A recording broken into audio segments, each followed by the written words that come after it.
Look on Oddfellow's website, see all the amazing events we've got on, go to see what's going on in your area, oddfellows.co.uk, or you can telephone 0800 028 1810, and our team will be more than happy to point them in the right direction of their local events, and there's so much going on, 300 going on. GB News, the People's Channel. Hi there, I'm Michelle Dewberry, and I'm going to take a second to tell you all about my show, Jubes & Co. We start off with the issues of the day. We then bring in both sides of the argument. We get rid of the disrespect, and then you throw me into the mix. And trust me, I'll tell it exactly how it is. And then, of course, the magic ingredient, you at home. We mix it all together, and what have we got? In my opinion, the best debate show in town. Monday to Friday, 6 till 7 on GB News, Britain's news channel.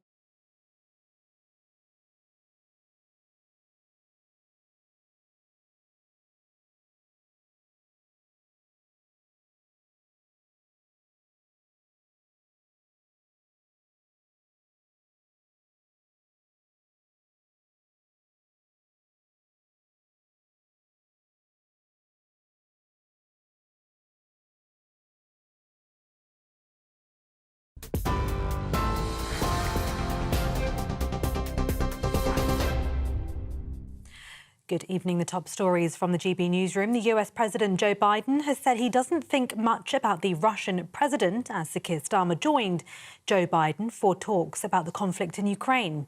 It's after President Zelensky expressed his frustration at the continued restrictions on the use of Western weaponry against Russian targets. Sir Keir Starmer has said he believes the UK and US are strategically aligned as they began discussions in Washington this evening. The Russian President Vladimir Putin has warned against such a move, saying it would represent NATO's direct participation in the war in Ukraine. 7 men who committed a string of child sex abuse offences against 2 teenage girls in Rotherham have been jailed for a total of 106 years. The men were all convicted after a 9-week trial, which was the result of an investigation by the National Crime Agency called Operation Stovewood. The victims, aged between 11 and 16 at the time of the offences and were both in care, were groomed and often plied with alcohol or cannabis before being assaulted. What would have been the UK's first coal mine in 30 years is now in legal limbo as planning permissions being quashed by the High Court. Climate campaigners argued the decision to grant planning permission for the Whitehaven coal mine in Cumbria contradicted the UK's climate commitments. The government had withdrawn its defence, but developer West Cumbria Mining still contested the claim. However, in today's ruling, the judge said giving the go-ahead for the development was legally flawed. And 2 men have been charged after a Banksy painting was stolen from a London gallery. Larry Fraser and James Love were arrested and charged with burglary following the theft. The girl with balloon painting, which partially self-destructed during a £1.1 million auction, was recovered and will be returned to the gallery. Banksy's artwork has recently faced a string of threats, with several pieces moved for safekeeping. The 47-year-old and the 53-year-old will appear in court next month. And stranded NASA astronauts Barry Wilmore and Sunita Williams say they feel grateful to spend more time in space despite difficulties. The two gave a news conference about their experience of being stuck on the International Space Station for months. They arrived on the ISS in June and have been unable to get home because of a problem with the Boeing Starliner spacecraft, which returned to Earth earlier this month uncrewed after the journey was deemed too risky for astronauts. NASA say Wilmore and Williams will be brought back to Earth on a SpaceX Dragon craft next year. And those are the latest GB News headlines for now. I'm Tatiana Sanchez. Now it is over to headliners. For the very latest GB News direct to your smartphone, sign up to News Alerts by scanning the QR code or go to gbnews.com/alerts.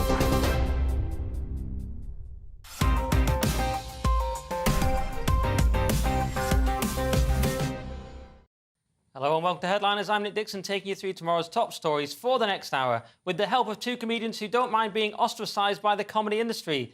It is, of course, Josh Howie There he is. And Adam Kumas. Hello. Is that about right? We know Josh is used to it. Yeah, I've argued with everybody. I burnt so many bridges. But you like it, you enjoy it, so I love it's a bit it, different. yeah. How about you, Adam? I've still got friends. I'm quite happy to have. Yeah. But you just don't tell them. You don't tell them what you're... No, a lot of them Like, where are you, Si Adam? Oh, I'm going to go Just at a sex club. Like, you tell them something far less shameful. OK, good banter. Let's crack on with the front pages. So... I don't seem to have them. Hang on a sec. I totally know what I'm doing. I haven't hosted for a while, guys. So the Telegraph has just slightly disappeared for me. So, Telegraph. All right. Well. Yeah, just read Yeah, Telegraph. we've got a. Yeah. We've got a sequence of how 5 Tory MPs were felled, and we've got the Times, which has Zelensky, Putin burns our cities as West delays. We've got the Express. Read it on the screen. Well, that's the I. Oh, they are, yeah. We've got the eyes. Surge in UK private healthcare. The Express has PM, please keep promise to change cruel law. And the Mirror has a tear for Sven, which is obviously about Sven Goran Eriksson, who sadly died. And the Star has out of order. No idea what that's about, but those were your seamless headlines.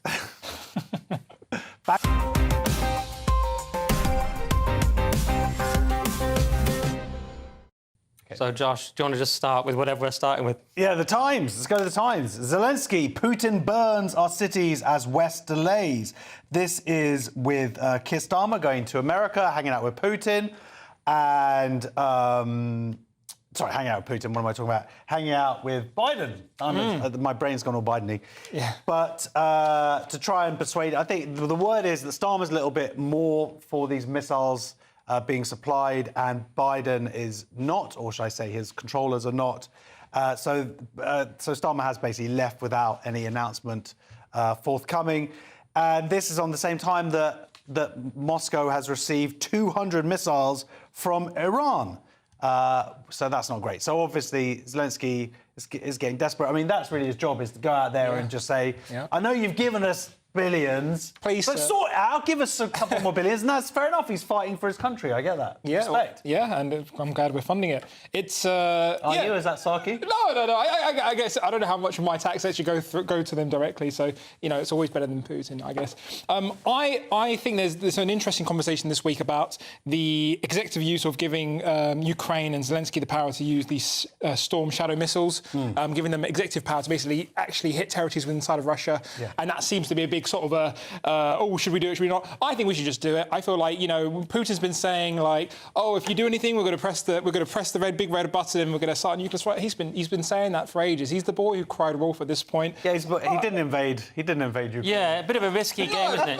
Calling Putin's bluff.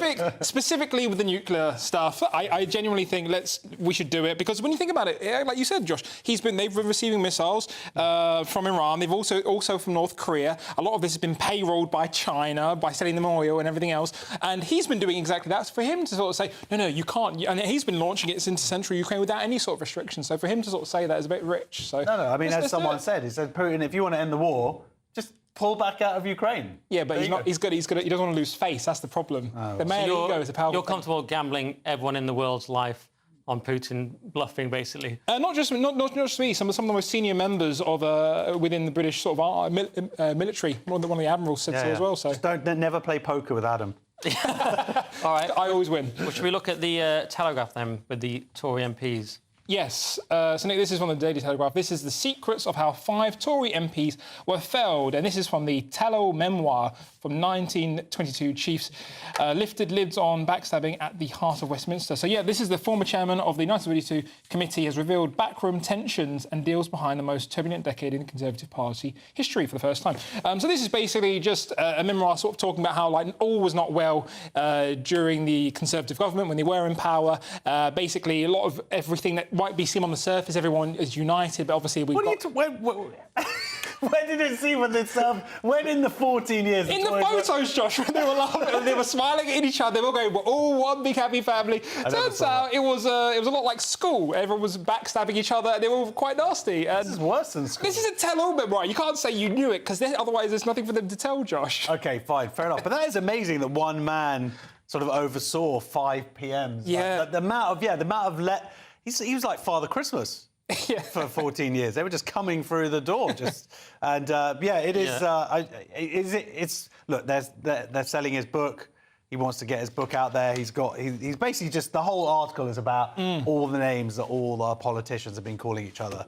That's pretty. Do you reckon much this was a sponsored piece? How has that made it to the front? I mean, like, I'm sure they paid money. They're going to have some excerpts in the Sunday edition or whatever. Good for him. No, but fair enough. I think it's really good that he's betraying their trust for money, for loads of money. Yeah, good. Whatever. But I'm surprised. I'm a little bit shocked that there was so much backstabbing within this world of politics. Who knew? I feel you guys have really gone to task. I feel like I have to stand up. I love the 1922 committee. Great committee. You've got their poster on your on their bedroom wall. I'm into skullduggery, and I think they do it really well. Yeah. They are. Well, yes. They can't really recover from the whole Rishi Trust thing. It's going to take a long time to get the trust back after the trust. Yeah. It meant Rishi Trust, a conveyor belt, whatever we want to call it, carousel. Let's do the I then, shall we? Yeah. Surge in private UK healthcare as record number of people turn away from the NHS. This is off the back of the report earlier this week into the NHS. They're saying they're not going to give more money to it. It has to be spent better. This is the Labour government. And a lot of people are just sick of it. And so they're going private, particularly things like cataract surgery, endoscopies. I've had a couple of those. Nice. Colonoscopies, How are they? hip replacements. Yeah, tell us about that at 5 a.m. over people's breakfast. So, and that it's obviously it's sad that it shows that the system's somewhat broken. If this is what people are having to resort to now, that they don't have the options, that when it comes to, we know the secret of life is health, and people will pay what they can for it. Yeah. Unfortunately, we live in a system where we're meant to have health care available to all. That's a crazy idea, Josh. That's never going to work. Well, that's the idea. So what's the point of us paying this money if we're not getting the service? I know. We're going to end up with a de facto private system if we don't already. Adam? Yeah, no, I agree. What really warmed my heart about this story was that it was reported that insurers are cashing in on soaring demand by raising the cost of private cover. So a nice story. That's nice. Yeah, it's like a heartwarming. Good for you, private healthcare. Yeah, people. really nice. Get that money. And we're giving them probably all the data from our wristwatches as well for free. So Cha-ching. And apparently Murdoch has met Jen and Badenoch in Tory leadership contest. And as always, just in case Murdoch ever takes his channel over, great guy. Yes, absolutely. I have previously criticised some other of his outlets. Right. And but that was banter. I feel bad. You were joking. I feel terrible. He's a great dude. He's 93 years old. He's got to get on with it. Yeah. All right, should we have a look at this very important story on The Star then? Yes. So this is a story where a government MP risks career by calling the Downing Street mouser, Larry, so the famous cat, a little... Yeah. And that's what it basically... Thank you for not saying that. Because some of our panelists would have just gone for that. Straight in there. Oh, no, I'm... And I don't just mean Lewis Schaefer. OK, I did. So, it's kind of a non-story. He just called... What? A non-story on the phone of The Star? Me? Yeah. What are you talking about? Adam, you have not earned the right to say non-story. You have to be here for at least 7 or 8 months before you can start throwing out non-stories. You don't know what a non-story is. That's very true. This could be a big deal. OK, it is the most important story we've had, I think. This is what we've given you. Deal with it. I deliberately didn't learn the name because I think it's hilarious that we all know who Larry the Cat is, but nobody knows the name of the supposed MP. So I want to continue that tradition. Supposed MP? You're denying he's even an MP. Well, you don't even know his name. You've gone full Lewis Schaefer. He has gone conspiracy theory. I like it. All right. Well, those were the front pages dealt with excellently. So coming up, fighting talk from Farage. Kamala Harris wants another debate, and why the US election will be solely decided by Taylor Swift. See you in a minute. Sunday with Michael Portillo from 11, only on GB News. With her novels Persuasion and Northanger Abbey both set in Bath, the city has taken to honouring their author each year with the Jane Austen Festival. Over 3,500 Austen fans flock to the city, many in their Regency finery and many coming from abroad. You can join the throng and follow the author along streets whose buildings look much the same as when she strolled past them over 200 years ago. Dating back to 2001, the festival is the world's largest and longest-running celebration of the Romance writer. Originally created by the Jane Austen Centre in Bath and running over the course of one weekend, 23 years on, it's grown into a 10-day festival with more than 80 events. And to tell us more, I'm delighted to be joined now by author and broadcaster Jenny Trent Hughes. Jenny, let's have a look at you. You look absolutely splendid. Well, welcome to GB News. Tell me a little bit about what you're wearing. I'm wearing, well, usually I have a character called the Queen of All Hearts, and I have a fantastic outfit designed by Bath Theatrical. I was on the way up to you this morning. I was so excited I was going to meet you finally, and because of the trains, I didn't get to come. So I had to run back to my boat. I live on a boat, which is why the background is a bit odd, and I'm in a Regency outfit. Well, look, I'm absolutely delighted that you have put the outfit on for us, because also someone was bringing a dress to you and her train was cancelled as well. So dressing up is obviously a big part of it. Have you any idea how many people dress up in order to participate? Quite a few thousand.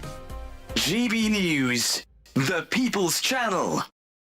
Weekdays on GB News. Wake up to breakfast every day from 6 a.m. Followed by Britain's newsroom at 9:30. At noon, it's Good Afternoon Britain. Followed by Martin Daubney from 3 p.m. Only on GB News, the People's Channel, Britain's news channel. In the GB Newsroom, we bring you the news as it happens. With our team of dedicated journalists across the UK. We're ready to keep you up to date with what's happening every half an hour, every single day. Bulletins here on GB News, the People's Channel, Britain's news channel. I'm Christopher Hope. From pop stars to politicians, I'll interview anybody in a pub who's got a political opinion. Join me every Friday on Spotify, Apple Podcasts, YouTube or gbnews.com, or wherever you get your podcasts. This is GB News, the People's Channel.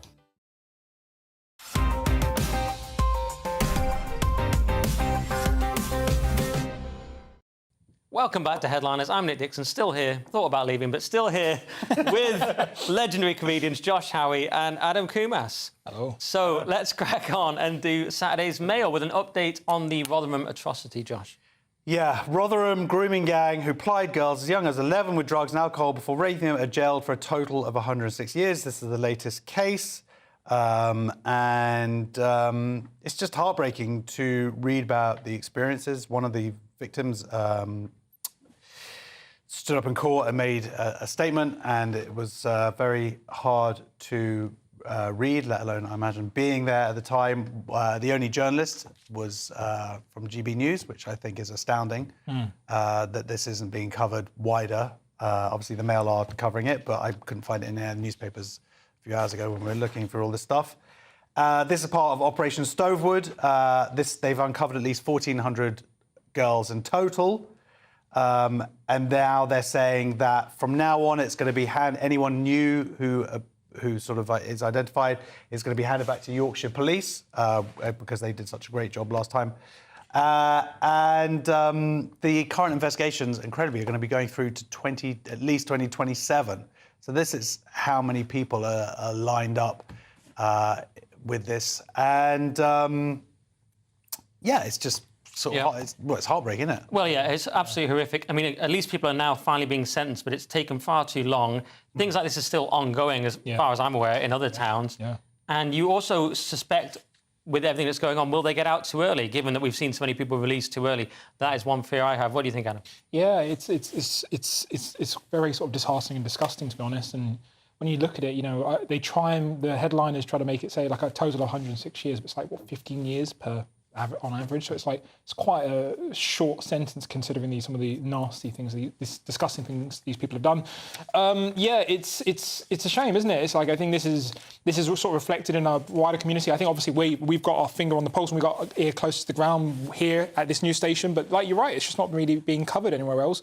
And when people do try and raise these issues, like, you know, some of these protests that have been led by Tommy Robinson, whether you like him or not, like that's a lot of his stuff has been led by trying to attack this sort of stuff. He's been sort of branded as, you know, Yeah, and the fact that the Labour MP that first raised a lot of this stuff had to step down was the shameful. Yeah. The whole thing's been shameful. And I'm always saying we're far from dealing with the trauma of this inflicted upon this country and the rage that's bubbling under the surface. And no one's really said anything about. No one's really publicly dealt with that. Yeah. I don't know how one does deal with that. I'm curious as to internally within the Muslim community in those areas, what they have done to deal with this, to culturally, if anything. Well, that's what I'm saying. Like, I just don't. Maybe there are some programs that are being led or something like that. But where is there anything going on there? It would be nice for like local leaders to sort of maybe stand and say this is disgusting. This is not what we're about. That'd be quite nice if a local imam sort of says something about that. But I don't think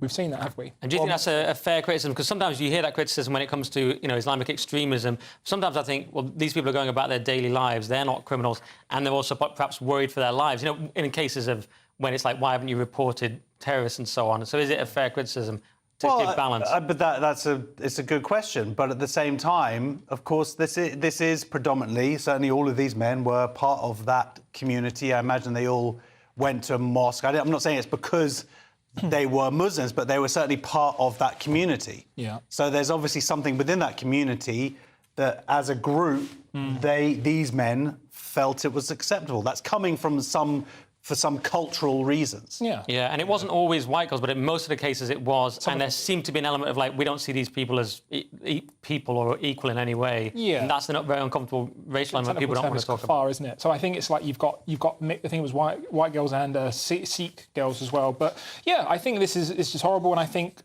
all it takes is for a couple of community leaders in these communities to sort of stand up and also say how abhorrent it is, and that would diffuse a lot of local tensions and be best for everyone. All right. Well, let's move on and do the Telegraph. And Farage has found himself in a war against the establishment. That's not like him, Adam. No, so this is the story from the Telegraph. Nigel Farage lashes out over fears he could lose GBNews' job. And this comes from Lucy Powell, leader of the Commons and chairman of the newly formed Commons Modernisation Committee, has tasked officials with looking into politicians' media appearances as part of a wide effort to improve the levels of public trust and remove conflicts of interest. Now, I looked at some of the stats, and Josh, you were teasing me earlier for being a calculator. I'm such a tease. Such a tease. I'm such a tease in the office. Anyway, he was paid £82,000 last month for 32 hours, which works out to £2,562 an hour, which is incredible because my hourly rate is £37.50 an hour. So, what do you do? Yeah, I'm on here, Nick. Thank you very much. But yeah, no, I think this is interesting, isn't it? Well, I think before we criticise this, you might sort of go, yeah, should they be allowed, should they not? What's interesting about this is the fact that Labour MPs, namely David Lammy and Jess Phillips, have both been paid vast sums by other entities. 44,000 for appearances on LBC. David Lammy received last year, and Jess Phillips received more than 11,500 for Sky for TV appearances she paid. So it's all over the shop. Everyone's doing it. I mean, it should just be called the Stop Farage law. I mean, this is clearly what they want to do. But also, then again, when you look at the full law, they talk about media appearances, journalism, speeches, and it's just kind of everything. I mean, you wouldn't be allowed Boris Johnson's columns. It's very normal for politicians to write columns expressing their views, isn't it? Is that a compliment? Well, this is wider than Nigel Farage's... I know, but you feel it's aimed at him slightly. Job here. Yes, I do think it's possibly slightly, but no, I'm saying the story is larger than him in terms of the implications. And obviously, look, he's got one of the biggest. Is it the biggest show? One of the biggest shows, I think, Breakfast and his show. So there's a vested interest in us on this channel going, oh, we think that of course he should do it. But the reasons that they are saying in terms of improving levels of public trust and removing a conflict of interest, well, they banned MPs from providing paid advice on policy, like for having a second job. That makes sense. That's a contradiction, in terms of them having conflicts of interest. But I don't know what the conflict of interest is in terms of presenting a TV show. Arguably, it increases your communication with your audience, and as he himself has pointed out, I think fairly, you're also getting on different points of view, and to be fair to him, I don't agree with him politically, but I have seen him concede points to political opponents on his show. Yeah, and that's he's very fair. He has all kinds of people on. But he says I'm here with a panel of people. Some agree with me, some disagree. We have an open debate. What is wrong with that, Adam? But I think you're sort of both missing the idea of Nigel Farage bad. And that's is that the entirety? That's the entirety of the opposition, and I think that's most people go, he bad. He should not get money. Also, just quickly in his defence, it seems like a lot of money, and it seems like when you work out the hourly rate like that. But the reality it is less than my wage. Yeah, it's not like we are being paid seemingly for an hour of telly, but that's not the reality of it. You're not factoring in. How am I getting paid to dye my beard? I haven't had a chance to do it recently. No. Am I being paid to pluck my nose hair? Right. Like, this stuff takes a long time. I'm sure he's doing the same thing. And you sleep in the office, Joe. You're here the whole time. I'm here. Also, I have to reply to all the requests for the nude photos. That's a couple of hours. So it's not just 1 hour. You get to reply to all the tweets you get after the show. It's a tricky job. It's much more than an hour. They're all after Farage. There was a Led by Donkeys billboard today in Clacton saying, he gets paid this amount. Oh, shock horror, famous public figure makes money. Meanwhile, they're letting Starmer off for the winter fuel payments and releasing violent They said they were going to hold Labour to account, and I'm yet to see them do that. It says accountability in their Twitter bio. We're all waiting with bated breath. Let's do the Telegraph then again. And 4 words no one ever wants to hear. Ed Miliband takes control, Josh. Yeah, households face £630 million pound bill as Miliband takes control of Britain's electricity network. This is part of this whole sort of green utopia that he is building. It's the new national energy system operator, and really it brings everything under his remit. Believe it or not, he is going to be the one shareholder in this company. Good deal. He's paying for it out of taxpayers' money. The idea is that then that money is paid back by the consumer, which is, again, the taxpayer. So are you explaining cryptocurrency, right? Something along those lines. Okay. But the gist of it is it will allow for greater coordination in terms of, as he says here, it's going to allow us to bring the recyclable stuff in. It's going to be lower cost. We're going to be dependent on not on other countries. So you think when you put it like that, it's like, oh yeah, that's good. I do want to pay less electricity for my electricity. And wouldn't it be nice to sort of save the planet as you do, and also not be beholden to foreign countries? But how much is that going to cost us? How realistic is that? Yeah, well, I've also got a question. He lamented the closing of the Grangemouth oil refinery. On Twitter, he was saying, it's so sad. Yet he stopped all new oil and gas licences. So some people have been confused about that. But anyway, what do you think to this one, Adam? I mean, just with regards to the point you just made, Nick, I think that's just like having your cake and eating it, isn't it? I think he understands maybe acutely that you can say one thing online and actually sort of veto in another way. So yeah, I mean, ultimately, when I saw this, I think I sort of similar sentiments to Josh. My main concern is, will it make gas and electricity cheaper, and when will it? Because I'm paying through the roof for mine. So. You have a roof? I don't even have a roof. It's kind of wasting all of it. OK, well, that's probably enough on that. I tend to glaze over with those energy stories. Maybe that's what I need to do with housing. I really tried to entertain you there, Nick. I saw you glazing over. That's what they should do. I was like, they paid $630 million! Yeah. But you were glazed, total glaze. Well, that's what we need for houses, total glazing. So let's do The Guardian. And Kamala Harris wants another debate. Is this the loser calling for a rematch, Adam? Total loser. This is from The Guardian. We owe it to voters. Harris calls for another debate at North Carolina rallies. So Kamala Harris held rallies on Thursday in North Carolina, first in Charlotte and then in Greensboro, calling for another round of debates with Donald Trump 2 days after her strong showing in Philadelphia against the former president. So I didn't get to watch the debate in entirety. I certainly didn't stay up till 2 a.m. or 1 a.m. when it started. Neither did you. That's what the job involves. For facts, Josh, is just I stayed up. I was here. I was watching GBNews all night long. Well, it didn't start till 2 in the morning, so how does that work? Anyway, the point is, I think from the clips I'd seen and from the general consensus on Twitter, and my Twitter's heavily right-wing, people weren't impressed with Trump to an extent. They felt like he didn't go as hard enough as he could have done with talking about mass immigration and everything else. He was focusing more on migrants. He was also a bit all over the place, I think. Yeah, and I think what's interesting is, I mean, I'm no fan of Kamala myself, but it's like, I think what we've seen is someone who's got a younger cognitive brain speaking to an old person. I think against Biden, Trump always looks pretty strong, and against Kamala, he maybe just fumbled, didn't sort of attack her when he needed to. So the interesting thing is that they are putting Kamala. Social media peeps are putting out all these videos now, sort of showing Trump in the previous debates, sort of 8 years ago, or whatever, and showing him now, and showing the seemingly cognitive decline. Yeah.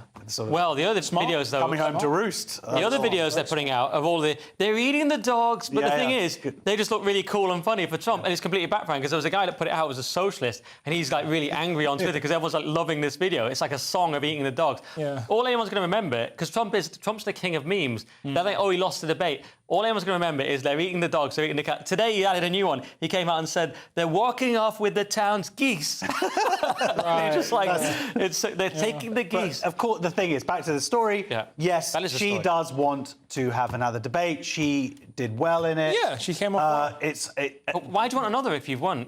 Well, because she wants to win again. Yeah, exactly. Like now, the Bee Gees, you win the again. majority of Americans polled said they didn't feel that there had to be another debate. I think more debates the better. Trump's also said he doesn't want any more. Yeah, no, he doesn't want any more because it's only his to Trump lose. said she was a no-show at the Fox debate, refused to do NBC and CBS, and then in block capitals, Kamala should focus on what she should have done during the last almost 4-year period. There will be no third debate. I think more debates are absolutely a good thing. Well, they're good for us. Not going to happen. All right, should we quickly do the Telegraph? And could a childless cat lady swing the election for Harris? John? Very nice, yeah. Taylor Swift is the childless cat lady in this case. Could swing the election for Kamala Harris. These are the numbers that prove it. So the Telegraph have gone deep dive down into the numbers.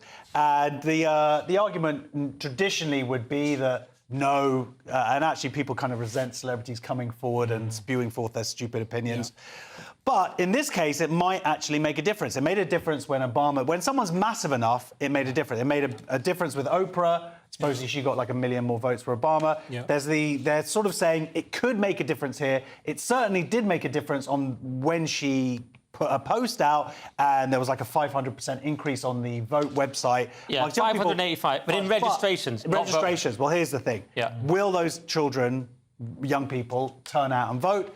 That's what they don't know. They say if those people who said that they would have voted and were registered to vote for Hillary Clinton, then she would have actually won that election, but they didn't. No, there's a big gap. Plus, you could argue, the so-called cat ladies, the single women in their 30s are voting Harris anyway. They're not switching across. Young people are too young to vote. Will anyone actually switch because of Taylor Swift? With the clock against us, as Mark Dolan says. What do you think, Adam? Yeah, no, I think this is really interesting. I think Taylor Swift has a lot of sway, more so than traditional celebrities. If anybody disagrees, they don't know how mental, I don't know if I can say that, Swifties are. They are very passionate people. My wife's a Swiftie. I'm sorry to hear that. She's mental. Yeah. Get a divorce. No, I think it's interesting. And I think when you said young people, I think you've got to remember, a lot of these Swifties are actually aging millennials, a lot of them in their 30s. Yeah, that's young for us, mate. Oh, OK. Don't rub How it dare you? I'm an ageing millennial. That's exactly what I am. You're going to start going on about weights again. Jeez, oh, yeah. Doesn't know young guys, I know. Adam's last show. Anyway, we're halfway through, but coming up, calling someone a coconut is apparently just political satire.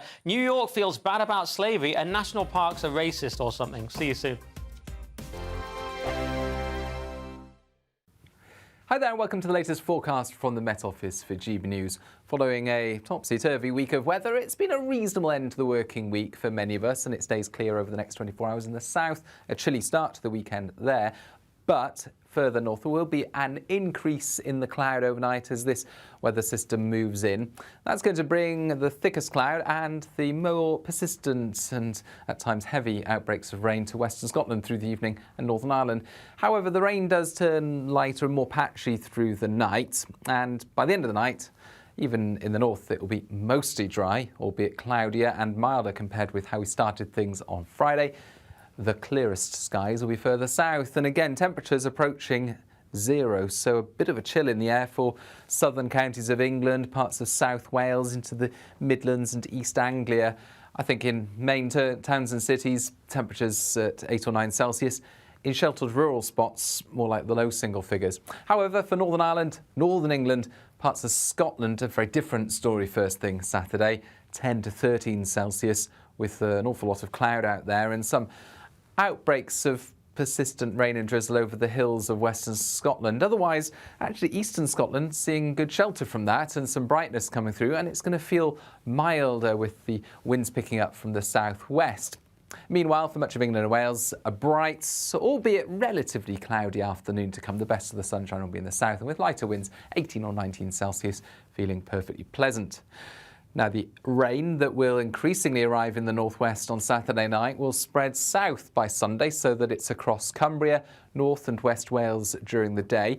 Still some sunshine to be had in the south and southeast and some brighter skies for Scotland and Northern Ireland, albeit with a few blustery showers around. Monday starts off drier for many of us and then increasingly sunny and increasingly warm through next week.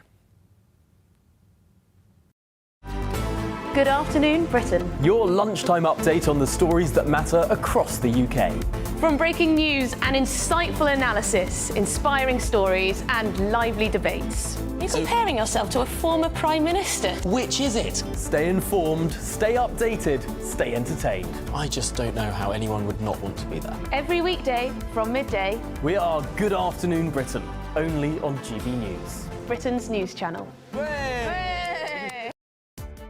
Welcome to State of the Nation, daily plunge into the stories shaping our country. I'm Jacob Rees-Mogg, and Monday to Thursday we bring you the insights, the facts, the truth about how our country is being governed. Because what happens in Downing Street matters down your street. Tune in to State of the Nation every Monday to Thursday, 8 to 9 o'clock. Only on GB News, the People's Channel, Britain's news channel.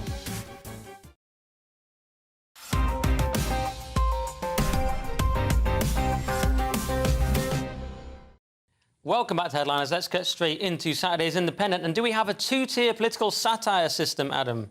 See what I did there? Interesting, yes. Nick, this is from the Independent. Teacher who held a coconut placard of Sunak and Braverman found not guilty. So Mariah Hussein, 37, was acquitted after standing trial at Westminster's Magistrates Court in London. So for those of you who don't know, she basically was caught at one of a pro-Palestine protests with a picture of a coconut tree with Rishi Sunak and Suella Braverman underneath, and people were saying, was this racial hatred? Before you guys chime in, because I probably know where you're going to come from, I think it's fine. I'm unique and unpredictable. I love this. I think it's fine. You think it's fine? Because she's brown. As are they. It doesn't make any difference. Yeah, I mean, it's a bit hard to accuse her of being racist when she's the same sort of colour. No, well, I speak as someone who's half brown themselves. OK, well, let's go. We'll continue. Go on. And then dig in the hole. No, I also think as well. I might not think it's tasteful, but should you need to go to court? The same way we defend all free speech and the right to poke jibes and stuff, we should be happy that it's ruled against as long as we're doing it the same for ourselves. That's true. Okay. And if it is going against us, we should rally about that, not celebrate her. Do you know what, Adam? That's the key. I hate all hate speech laws. I wouldn't have hate speech laws. I think it's nonsense, right? But if you're going to have them, you've got to apply them equally. Would you be able to be a white person saying this about someone else? No, absolutely not. Coconut is surely a racial slur. It's not political satire. No, I agree. But just to jump in there, it's like we must celebrate this the way we would relegate the hate. We have to be consistent in our criticisms, in our opinion. If we don't like hate speech laws... No, I don't. But if we're going to have them, I say the opposite. Then we have to apply them equally. And we all know this wouldn't be applied equally. It's a two-tier... The fact is, if the person was white who done it, it would be deemed racist. Yes, for sure. And that's the thing. And the idea that this person says here, they said, she obviously doesn't have a racist bone in her body. What? Because of the colour of her skin, she's incapable of racism. That is so ridiculous. But any ethnicity is capable of racism. But it was brown people against brown people, and the guy who said there was no racist, Rajiv Manuel, he was also brown. So it was just brown and brown violence. So I think that's a strange judgment for the judge to make. Would she be so lenient with another person? No, she would. If it was Tommy Robinson, would she say what you like, but he doesn't have a racist bone in his body? If Tommy Robinson was doing it against white people, would he be? Rishi Sunak's a safe target. Suella Braverman's a safe target. Yeah. They're on the side. This is a pro-establishment so-called satire. It goes in the direction that the regime likes, right? So they're more lenient. Fair? Potentially. Josh agrees. The argument is it's the genre of political satire. It's a famous racist expression. Yeah. So it's a very unpleasant thing to be caught. I mean, people have really. Here's the other thing. I'm sure. Just to say, I'm just going to say it one more time. Yes, the people who Sunak, Braverman, whether you agree with them politically or not, it's an offensive thing for them to be called. It can also be used, and to play devil's advocate, it can be used in humour. Ramesh Ranganathan's famous funny bit, his mum was calling him a coconut and a bounty and everything else. So it can seem as that.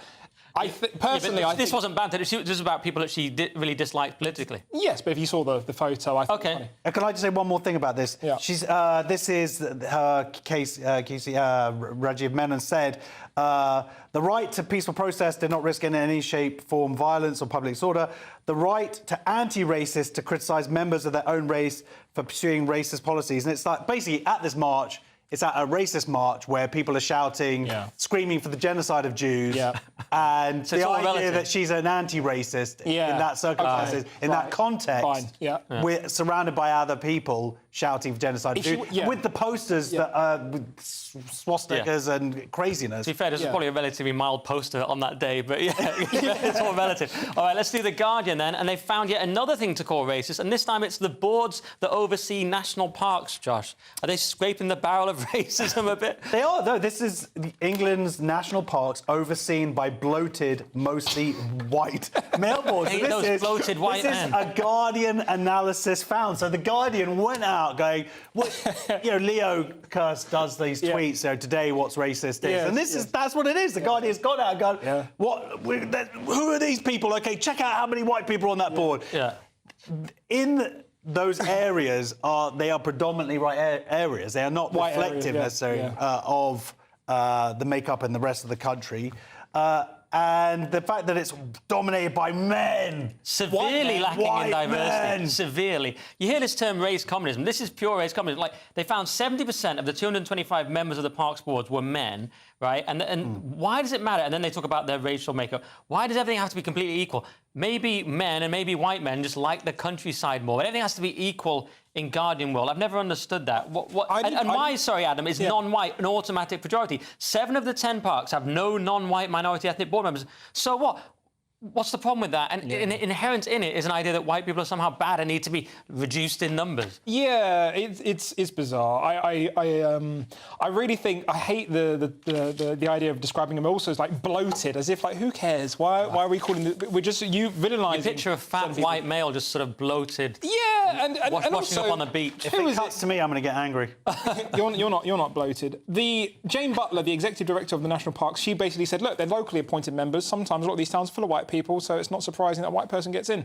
Personally, I was trying to find something like what's happening with the trees. Is the biodiversity... And then I found one sliver of information, half a sentence, which is the UK only has half of its biodiversity left, putting it in the bottom of 10% of the world's countries. I was like, oh, that's serious. That is serious. And then it was crowded by white men being the problem. I was like, OK, I don't really care. Do I care that nurseries are mainly led by women? No. Who cares? Right. Like, just... Right. If it's a problem about the biodiversity, talk about Saying that, there are some issues with these parks in terms of their knowledge of who actually owns the land and the conservation elements of it and stuff. But just to focus on the white thing as like that's the problem or it's the solution, that's ridiculous. I'm so sick of it. Let's do the Telegraph then. And New York doesn't think we've expressed enough guilt yet for slavery, Adam. Yeah, so this is an article from the Telegraph. New York to consider paying reparations for slavery. Now, it's important to point out the proposal still needs to be signed into law by Democratic Mayor Eric Adams. What's interesting about this story is that this has actually been tried a couple of times. I think, like San Francisco, they approved reparations, but they've later cut the funds, so it failed. California budgeted $12 million, then it failed. I think Illinois, Evanston in Illinois, they put out a grand sum of £25,000 spread within 2023. You can see why it's on the front of people's minds in New York, because slavery was only abolished in 1827 in New York, so, quite recent. I don't know. Would my opinion be different if I was a black guy living in New York? Absolutely, because why not? Get it from me, get it from me. But I'm not. I'm a mixed-race guy living in Croydon, so I don't think this is potentially... I think Croydon reparations are needed more than New York reparations. Just for having to live in Croydon. Yeah, but the idea is that they're saying there's a misunderstanding that reparations means just money. Yeah. What they're talking about here is like renaming some streets, possibly. They say starting the conversation is the most important part. I feel like we don't talk about anything else. I did exactly the same thing. It's like... Sorry. That point is we identify that as like really starting the conversation. I'd like to stop it. This has been a really long conversation. Joseph Borrelli said something great. The council's Republican minority leader, who represents Staten Island, said, "I bear no responsibility for slavery unless someone can explain to me why I should bear some individual and societal guilt through my taxes. Until that, I'm going to be opposed." I just want to say one thing. There was actually within Illinois where they did give this 25,000 that you mentioned in 2023. There is an argument there because it was a harm suffered as a result of the city's discrimination, housing policies or practices. So when it's a direct historical racism which may have impacted people's lives, like who are alive, you could certainly make the argument that they are deserving of money. But Josh, don't you agree? Better than 200 years ago. Shouldn't Everstone in Illinois just be investing in the area if it's run down anyway? You don't need to mark it up as being a race thing. Just be like, cool, it's a run down area, we're going to invest in it. Don't you think the fact that we ended slavery, we should get a big payout for ending it? No. Anyone? England payout for ending it? No. We did the moral. OK. Well, I clicked on the Telegraph poll and 98% were against this, but that is really the Telegraph. So, all right, well, we're going to go to break. That is it for part 3. But coming up in the final section, King Charles needs a hug, Prince Andrew is dissed, and Nick Clegg leads the AI revolution. See you in a minute.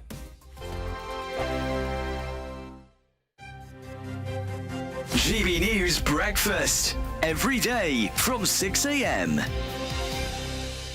A furious online debate has been sparked after, well, let's just say a rather large man, I mean, he really was big, was snapped trying to fit into his seat on a plane. It's led to some to ask whether obese passengers should have to pay for extra plane seats so they don't inconvenience others. Some say, though, that's cruel. So should plus-size passengers pay extra for plane seats? Let's talk to former presenter of Fat Families, Steve Miller, who's in Stratford-upon-Avon, and the director of All About Obesity, Sarah LeBrock, who's in beautiful Harrogate. Good to see you both this morning. Sarah, what do you think? Well, we've had this debate before with Steve and I, to be fair, and I think it's one of those things where planes are just not fit for purpose anymore. So people's bodies have been growing over the years. We know this, the obesity rates are increasing, etc. But what's happening to planes is the seats are decreasing in size. So they're just not fit for purpose and not fit for the population. So I think it's just one of these things where we need to be more empathetic to people, that they're trying to fit into an environment that isn't shaped for them at all.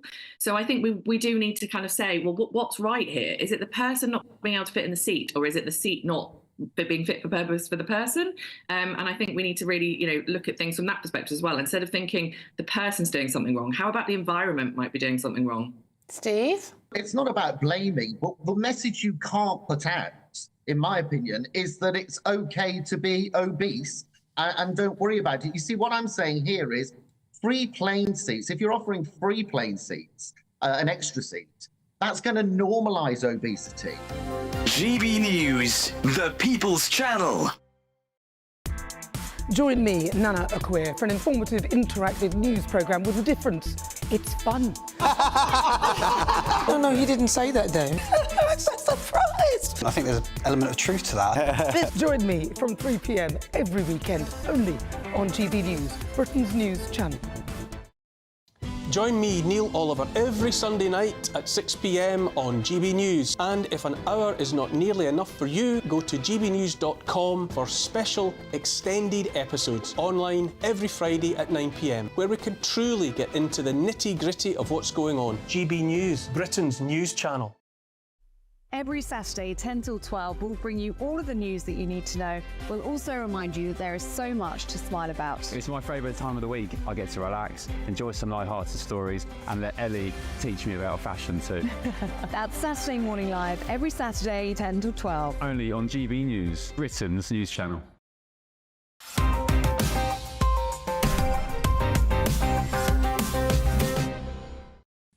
Welcome back to Headliners. It's the final section. Let's kick off with Saturday's Express. And staff at Belfast City Hospital are facing disciplinary action for removing a plaque with Prince Andrew's name on it. They must be sweating, Josh. Indeed, very good. Sweating. Sweating, because he sweat. He doesn't sweat. But they do. Yeah. Because they're normal. Hospital staff disciplined for removing plaque as it had Prince Andrew's name on it. This is a special wing that he inaugurated which was dealt with conditions like you not being able to sweat and various other things. Yeah, the enforcement. I don't know if that's true or not. But the point was, there was a little plaque out front, and then when it all kicked off in a couple of years ago, it disappeared. And then they've been hunting it down, and they found it. Supposedly they've been disciplined. This is Belfast, so they might have been kneecapped. But I'm still too scared to make any jokes about Ireland. You're not over it now. I think we can joke about Ireland. Because I grew up in that era just being terrified. It's the one thing I won't joke about. OK, well, I'm fine. You can make a joke about Ireland, it's just Northern Ireland. They're the tough guys. It annoys Andrew Doyle as well, and there's never a good thing to annoy Andrew. Oh, well, fair enough. But yeah, they've had a proper investigation. Who knows how much tax money was spent on this? Rather than just make a new plaque or whatever. The question is, of course, do they put the plaque up there? This sort of relates to the whole pulling down statues thing. He's arguably disgraced. Yeah, I know you want to make a joke about it right now. I feel like it's a bit tough for Prince Andrew, isn't it, Adam? He's been cancelled. You know, cancel culture has gone mad. Yeah. It's. I mean, it was. To be fair, I think the plaque was in the children's ward, and allegedly, no, I do. Maybe they should, instead of putting it back, they should young person's ward. They should put in a big bronze statue instead, just to sort of lean over the beds. Who really cares? They've taken down the plaque. If they want to put it back up and have a judicial, I agree with you. Just put a new plaque up, get it done in a day for 20 quid. Don't have this whole big search. Don't spend all our tax money to do it. No. I'm against a bronze statue of Prince Andrew just for ballad. Well, you know what? They did. It's not fair to equate the two, but Jimmy Savile had all of the. I'm just saying. No, I want to hear you finish this. There were a lot of plaques. He opened a lot of. You know, they systematically went and kind of got rid of all of these things that he'd done. I don't think that they're the same in any way. Well, Prince Andrew has, but obviously someone does. So yeah. Okay, let's move on to the Mail. And there's a new trend amongst Gen Z. Called Christianity, but will it catch on, Adam? What's that? Sorry, Christianity. Never heard of it. Okay. So God for Instagram, God for the Instagram generation. A new wave of celebrities passionate about religion could see emptying churches filled once more. Yeah. So this is a news story that younger celebrities are now sort of embracing God.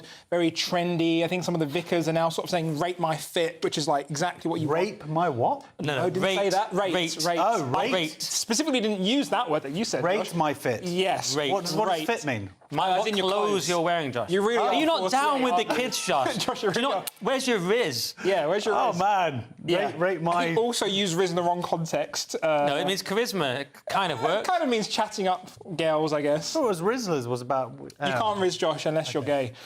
Anyway... What? What's going on? I'm out of my... a demographic that doesn't watch this show is getting this. Go on. Yeah, exactly. That's very true. Interestingly, people on Christianity is cool again. Or at least it's having its moment. I think people are in their Christian era, which is what young people say. Well, that's it. Look, the wheel turns. And this is sort of TikTok. People have been embracing, younger people have been embracing more right-wing politics as well. On there, there's the whole trad femme or whatever it is. Yeah. And also, I guess it's a way of rebelling. But the other thing, of course, is it might just be nice for people to reconnect with some form of spirituality. I mean, and I'm saying this as an atheist. I think it's quite nice if people are culturally Christian and they see some values in that, and it brings people together as a community, and it's helping other people out. Why not? Well, it's great. Let me be clear. I obviously think it's great that Christianity is coming back. I just think it's slightly weird the way the article's selling it as a kind of what crazy thing the influencers are doing, you know what I mean? That's my only problem. But there's Bear Grylls. He's always allowed to say the big popular Christian. Dermot O'Leary. This is cool, guys. It is worth to say that the ONS, the Office for National Statistics, has said though that since 2021. The religious Christianity has fell from 59% to 46%, so it's still... Oh, yeah, we know we're not winning. But let's do the Telegraph. And why the King just needs a big hug, Adam. Yeah, so this is the story from Telegraph. Why the King is in favour of the healing powers of the hug. And to be honest, if you were going to hug someone from the royal family, probably not the worst person to hug, is it? So, call back to the previous one. Oh, yeah. Plaque. Anyway... I think the reason why this has been such a big story is famously the Queen, may she rest in peace, she was very much known for not being wanting to be touched sort of at all. She didn't want to get cold. Yes, exactly. And she had this system where she would extend her hand first and then only a very brief handshake. So to see to King Charles even embrace someone so physically with a hug it kind of humanises him a little bit. And and you see those cute little sausage fingers behind the hug. It's kind of nice. I wouldn't hug anyone on this panel, though. I just want to say. Well, being hugged 4 times a day basically can save your life. That's what they're saying. That's what I read. Up to 12 times a day, you can thrive with a hug. And there's a whole article about all of these things. Let's just give it a go. Come on. Yeah. Oh, pretty nice. You smell That's good. nice, Oh, thank you. He smells good, but it only counts when it's That's the last thing they're expecting on GB News. Guys, we've got to go. I need a hug after this show. But the show's over. Thank you very much. But let's have a quick look at Saturday's front pages. Let's see if we can get them. Oh, there we go. The Telegraph has the secrets of how 5 Tory MPs were felled. The Times goes with Zelensky. Putin burns our cities as West delays. The Eye, surge in private UK healthcare as record numbers turn away from the NHS. The Express, PM, please keep promise to change cruel law. The Mirror, a tear for Sven. The Daily Star has Out of Order, and that is all we have time for. Thanks to my guests, Josh and Adam. We're back tomorrow at 11 p.m. Thanks for the hug, Josh. If you watch at 5 a.m, stay tuned for breakfast. See you soon. See ya. That warm feeling inside from Boxed Boilers, sponsors of weather on GB News.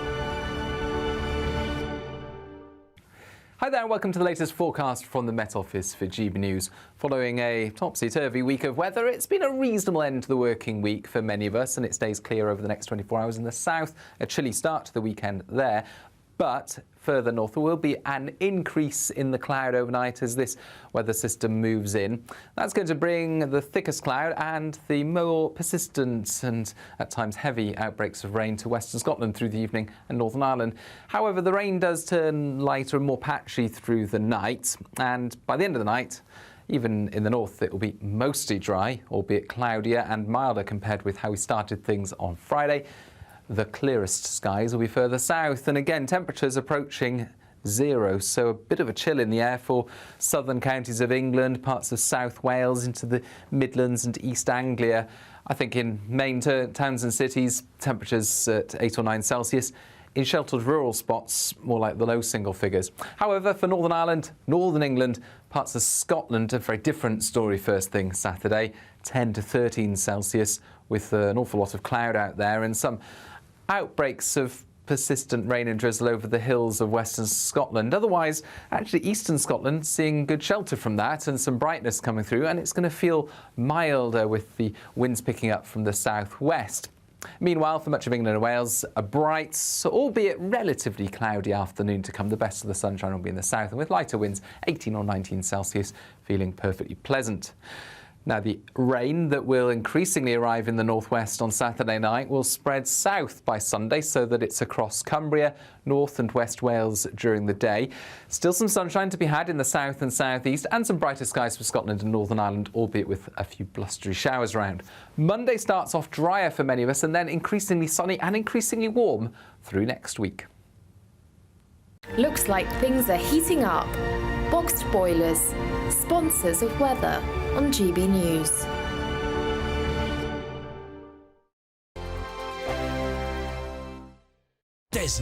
Good luck. Mark Dolan tonight is your weekend dose of news, debate and entertainment. This sounds like a wild conspiracy theory. Don't miss my big opinion. Mark meets and my take at 10. Democracy is a funny old thing. And we don't do boring, not on my watch. I just won't have it. Let's go and get another glass of that bubbly. You've earned it. That's Mark Dolan tonight, Saturday and Sunday, 9 to 11, only on GB News, the People's Channel, Britain's news channel. Join me, Camilla Tominey, for a frank and honest discussion with those in power that cuts through the spin and gets to the heart of the issues shaping our nation. You haven't confirmed that you want to stand as leader, but you haven't ruled it out either. This report basically says that he's not fit to stand trial. Is he indecisive? Incompetent? I deliver the dose of reality